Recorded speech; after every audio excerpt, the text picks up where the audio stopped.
Why did the authorities remove these 10 plants from the shelves? Most people are spending a fortune on synthetic pharmacy essentials, antihistamines, antiseptics, sleep aids, digestive remedies, completely unaware that the plants that were doing those jobs for thousands of years before the pharmaceutical industry existed are still out there. Some of them are banned from sale, some were actively suppressed, and some have been reclassified, restricted, or made difficult to access in ways that have nothing to do with safety and everything to do with the fact that you can grow them yourself. Today we're exposing 10 of them, the real restrictions, the real reasons, and what they replace. Before anything else, this video is for education. These are plants with real, documented histories, and in many cases, real research behind them. They are not substitutes for medical care. If you have a health condition, see a qualified professional. With that said, let's be honest about what the pharmaceutical industry doesn't want you to think too hard about. A plant that effectively addresses a common complaint is a plant that competes with a product someone is selling. And a product someone is selling has a lobby, a marketing budget, and a regulatory relationship that a weed in your garden does not have. That is not a conspiracy theory. It is a business reality.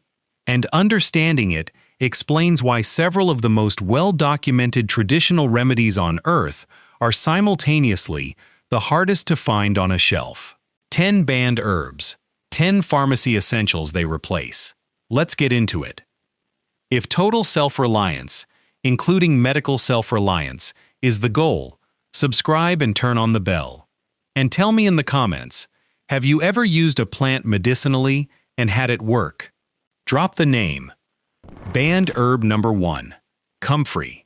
What it replaces: topical anti-inflammatory creams and wound healing preparations.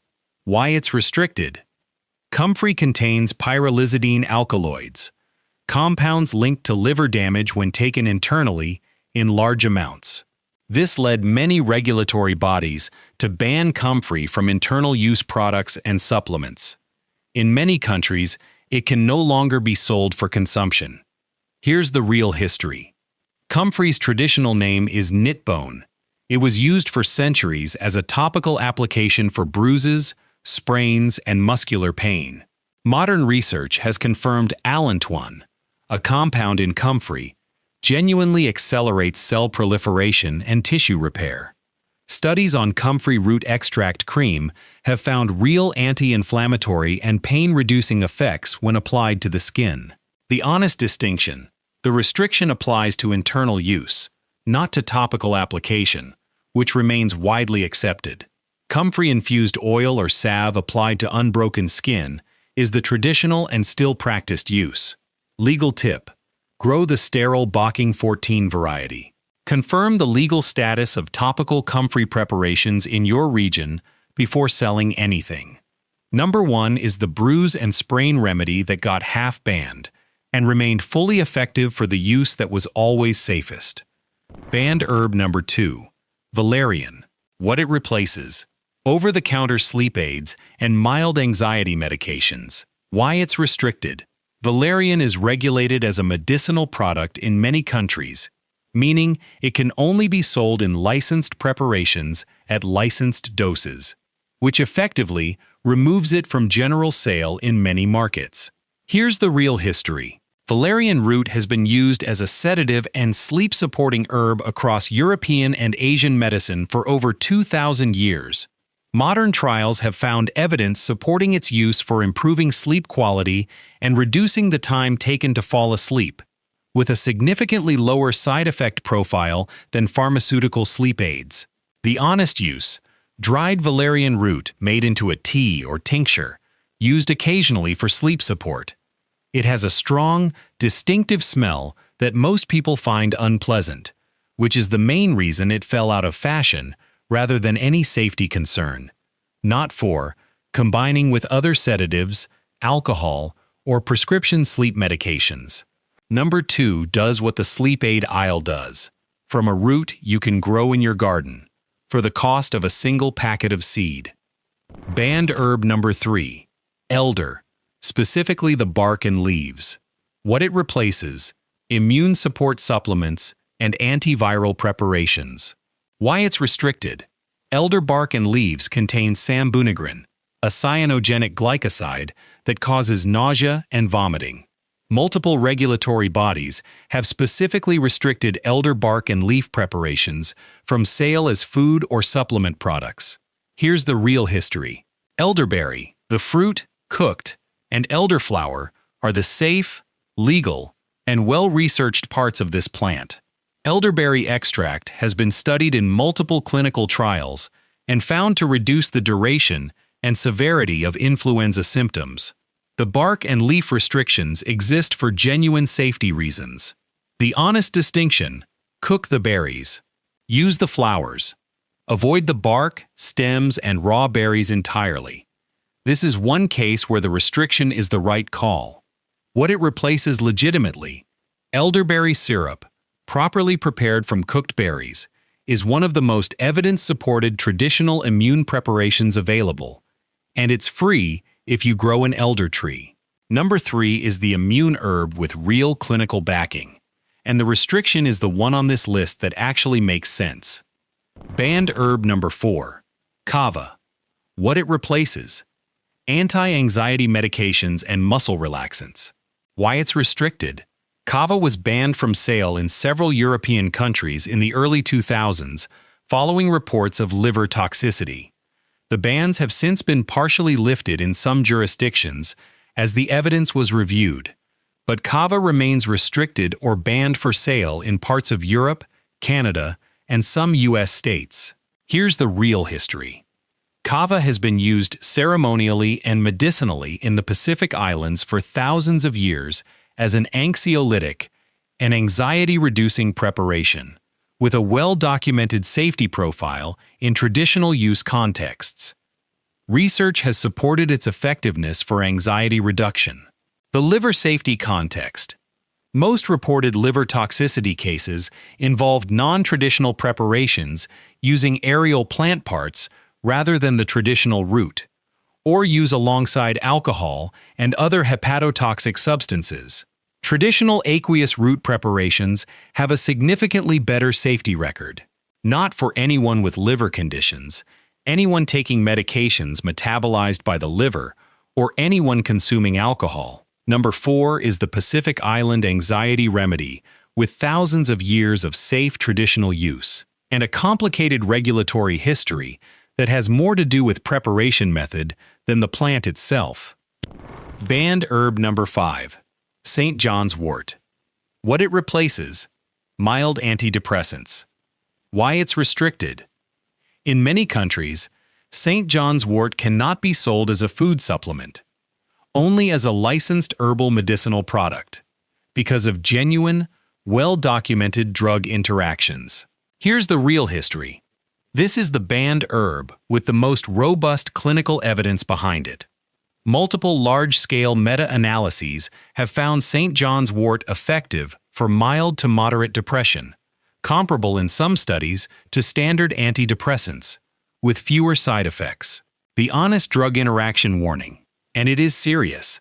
St. John's wort activates liver enzymes that metabolize many medications faster than intended, including contraceptive pills, antiretrovirals, blood thinners, and transplant anti-rejection drugs. This is a real, documented, clinically significant interaction. The restriction exists for a real reason: the self-reliance use case, for someone not taking any other medication, seeking mild mood and seasonal support, grown and prepared traditionally as a tea or tincture, never as a replacement for prescribed antidepressants without medical supervision. Number 5 is the antidepressant herb with the most evidence and the most important drug interaction warning on this entire list. Quick pause. If this is changing how you think about what grows freely versus what's on a shelf for a price, hit that like button. And tell me in the comments, which of these 5 had you heard of? Drop the number. Stay with me, because the next 5 include the one the pharmaceutical companies have specifically patented around. Banned herb number 6, turmeric, specifically high-dose curcumin extracts. What it replaces: anti-inflammatory medications and joint pain management. Why it's restricted: turmeric itself is legal everywhere as a food spice. High-dose standardized curcumin extracts are regulated as medicinal products in many jurisdictions, meaning they can only be sold as licensed medicines at therapeutic doses. Here's the real history. Turmeric has been used in Ayurvedic and Chinese medicine for over 4,000 years as an anti-inflammatory. Curcumin, its active compound, has been extensively researched and found to inhibit inflammatory pathways. Pharmaceutical companies have filed hundreds of patents on curcumin derivatives, an implicit acknowledgement of its bioactivity. The self-reliance use case: add turmeric liberally to food, combined with black pepper, which dramatically increases bioavailability. Grow it as a perennial in warm climates or as a container plant elsewhere. Number 6 is the anti-inflammatory that pharmaceutical companies are racing to patent, while you can grow the original in a pot. Banned herb number 7, lemon balm. What it replaces: antiviral creams, digestive medications, and mild sedatives. Why it's restricted: lemon balm preparations at medicinal doses are regulated as herbal medicinal products in several jurisdictions, restricting their sale outside licensed channels. Here's the real history. Lemon balm has documented antiviral properties. Research has found it effective against herpes simplex virus when applied topically. It also has real evidence for digestive calming and mild sedative effects, and it grows so aggressively in a garden that controlling it is harder than growing it. The self-reliance use case: fresh or dried leaf tea for digestive and sleep support. Infused oil for topical antiviral application. Impossible to kill, impossible to run out of. Number 7 might be the most useful medicinal plant per square inch in this entire list, and it's almost impossible to stop it growing. Banned herb number 8, Coltsfoot. What it replaces: cough suppressants and respiratory preparations. Why it's restricted: Coltsfoot contains pyrrolizidine alkaloids, the same family of compounds that restricted Comfrey, and has been banned from sale as a food supplement or herbal medicine in several countries including Germany, Canada, and others. Here's the real history. Coltsfoot was one of the most widely used cough remedies in traditional European herbal medicine. Its botanical name, tussilago, literally means cough dispeller. The mucilaginous compounds in the leaf do have genuine soothing effects on irritated respiratory tissue. The honest safety position: internal use of Coltsfoot is genuinely restricted for good reason. The pyrrolizidine alkaloid content is a real concern with regular internal consumption. This is one where the restriction is precautionary and reasonable. For educational awareness only, understanding why our ancestors used it, and understanding the plant's chemistry is the legitimate value here. Do not use internally. Number 8 is the historical cough remedy that the chemistry made complicated, and the one on this list where the restriction is justified. Banned herb number 9, California poppy, Eschscholzia californica. What it replaces: mild pain management and sleep aids. Why it's restricted: despite containing no opiates, it is not related to the opium poppy, and its alkaloids are entirely different.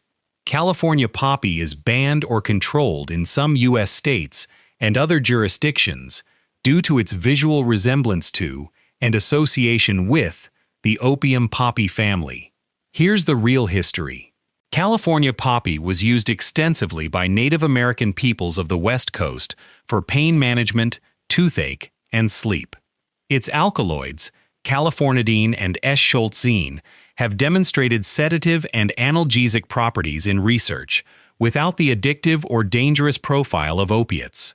The honest legal note: confirm the legal status in your specific state or country before growing or using California poppy medicinally. In most places, it is completely legal. The restrictions are patchy and inconsistent, which is itself telling. Number 9 is the non-addictive pain management plant that got caught in the opium poppy's legal shadow, despite sharing nothing but a flower shape. So danned herb number 10, the finale, ashwagandha. What it replaces: adaptogenic stress supplements and cortisol management products. Why it's restricted. Ashwagandha has been added to the restricted or banned list in several European countries, most recently Denmark and Ireland, where it has been classified as an unapproved novel food or a medicinal product that cannot be sold without a license. Here's the real history. Ashwagandha is one of the most important herbs in the Ayurvedic tradition. 3,000 years of documented use as an adaptogen, supporting the body's response to stress. Modern research has found genuine evidence for its effects on cortisol levels, stress perception, sleep quality, and physical endurance.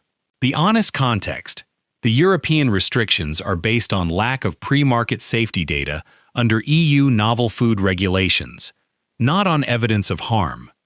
The plant itself has one of the longest documented safety records in traditional use of any herb on this list. The Self-Reliance case. Ashwagandha grows as a perennial in warm climates and an annual elsewhere. The root is the medicinal part, dried, powdered, and added to warm milk in the traditional preparation called golden milk. Number 10 is the 3,000-year-old stress remedy that Europe just banned, not because it's dangerous, but because it wasn't submitted for approval before anyone thought to require it. Here's what connects all 10. And here's what the pharmaceutical industry understands that most people never examine. A plant that addresses a genuine human complaint has always existed in one of two categories. 1. The industry found a way to patent, isolate, and sell. And 1. It found a way to restrict, regulate, or ignore. Aspirin came from willow bark. Morphine came from the opium poppy. Digoxin came from foxglove. Taxol, one of the most important cancer drugs, came from the Pacific yew. The industry did not invent these medicines. It extracted, isolated, and patented them, then left the plant behind. The herbs on this list are the ones it couldn't fully isolate. The ones where the whole plant works in ways the isolated compound doesn't replicate cleanly. The ones where the patent wasn't profitable enough, or the regulation wasn't achievable, or the plant simply refused to be simplified into a molecule. Here's your one action. Pick the herb on this list that replaces the pharmacy product you buy most regularly. Research its legal status in your region. Grow it, learn it, and never make a medical decision without a professional. But start asking the professional why the plant their drug was derived from isn't the first thing they recommend. 1. Comfrey, the bruise and sprain remedy half banned and still effective topically. 2. Valerian, the sleep aid that works without the morning fog. 3. Elder, the immune herb with real clinical backing, used safely and correctly. 4. Kava, the anxiety remedy whose safety depends entirely on preparation. 5. St. John's wort, the antidepressant herb with the biggest evidence base and the most important drug interaction warning. 6. Turmeric, the anti-inflammatory the pharmaceutical industry is racing to patent. 7. Lemon balm, the most useful medicinal plant per square inch in your garden. 8. Coltsfoot, the historical cough remedy where the restriction is one of the justified ones. 9. California poppy, the non-addictive pain plant caught in the wrong legal shadow. And 10. Ashwagandha, the 3,000-year stress remedy banned not for harm, but for paperwork. 10. Banned herbs. Not banned because they don't work. Banned because they work outside a system designed to charge you for the working. This is education. Please use it as that. And subscribe and turn on the bell so the next one finds you. The pharmacy needs you sick and dependent. These plants need nothing from you at all. I'll see you in the next one.